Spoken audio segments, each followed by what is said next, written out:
What happens when global sport collides with international law? Just days before kickoff, one of Ghana's biggest football stars is suddenly barred from entering Canada, and the fallout is exploding into international controversy. This isn't just about football anymore. It's about justice, immigration, and the limits of global sport. World Cup is supposed to be the stage where the world comes together, where politics fades and football takes over. But in 2026, that illusion shattered because one of Africa's biggest stars never made it onto the pitch. Not because of injury, not because of form, but because he wasn't allowed into the country.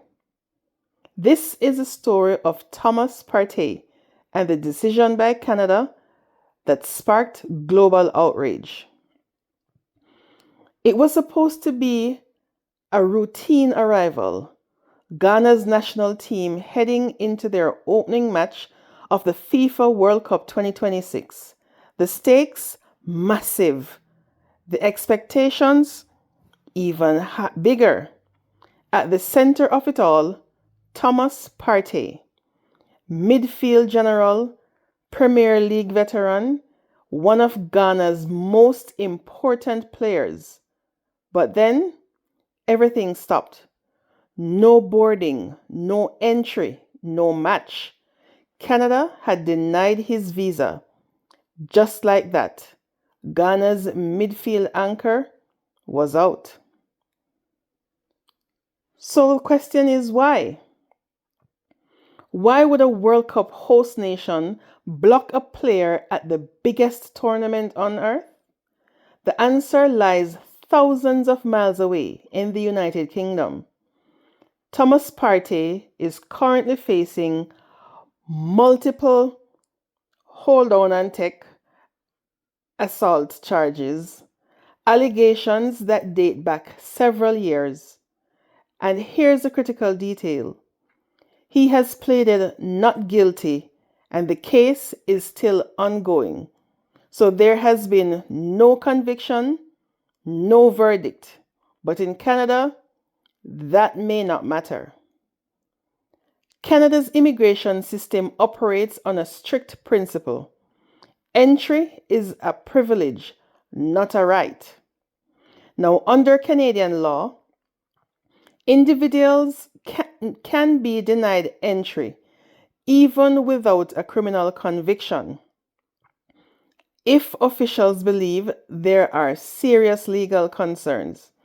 And that includes pending charges, allegations tied to serious crimes. And that's exactly what happened here. This is where things get complicated because now we're dealing with a legal paradox. In court, presumed innocent. At the border, treated as a potential risk.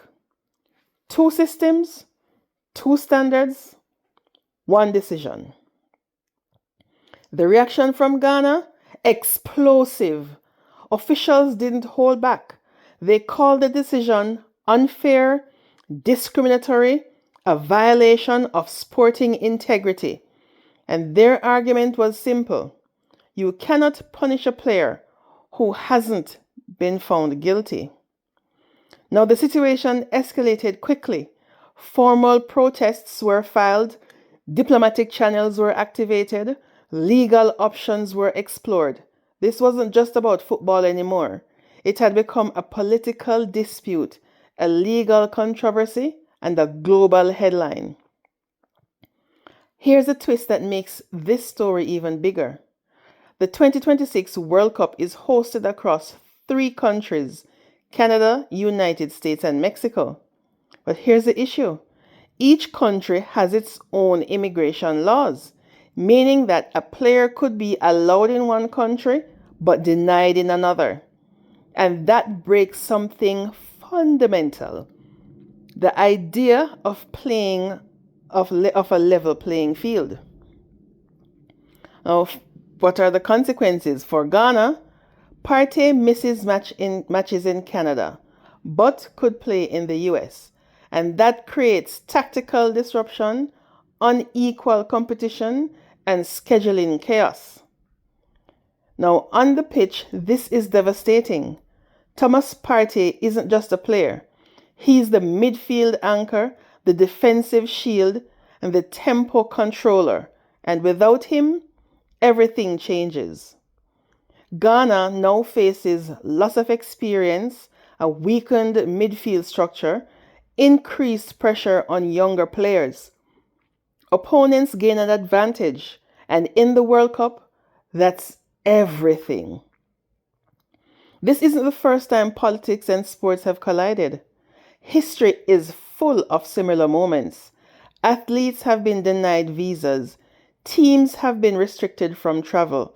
Political conflicts spilling into sport. But here's what's different now.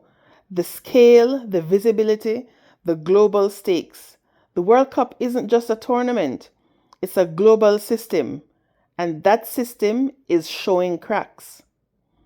This story forces us to confront uncomfortable questions.